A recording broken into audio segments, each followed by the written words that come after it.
কোটা আন্দোলনের নামে ছাত্রলীগ ও আওয়ামী লীগের ১৫ নেতাকর্মীকে হত্যা করা হয়েছে। এই ধরনের কাজ ছাত্ররা করেনি এমন মন্তব্য করেছেন আওয়ামী লীগের যুগ্ম সাধারণ সম্পাদক ও পররাষ্ট্রমন্ত্রী ডক্টর হাসান মাহমুদ।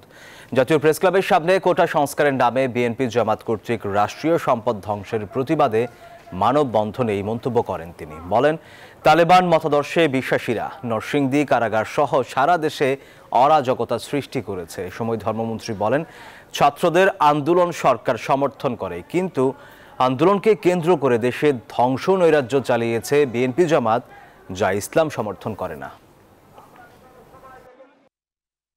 ছাত্রলীগ আওয়ামী লীগের 15 জনের বেশি নেতাকর্মী নিহত হয়েছে।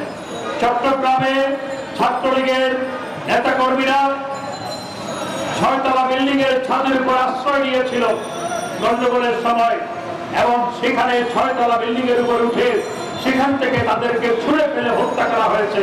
এটি কোনো ছাত্ররা করে নাই, এটি কোনো প্রকৃত ছাত্র এগুলোর সাথে যুক্ত ছিল না, কোনো ছাত্র আন্দোলনকারীরা এটি করে নাই। এই যে ক্ষয়ক্ষতি করার যে চিন্তা চেতনা, এই কাজ যারা করে এটা ইসলাম কোনোদিন সমর্থন করে না।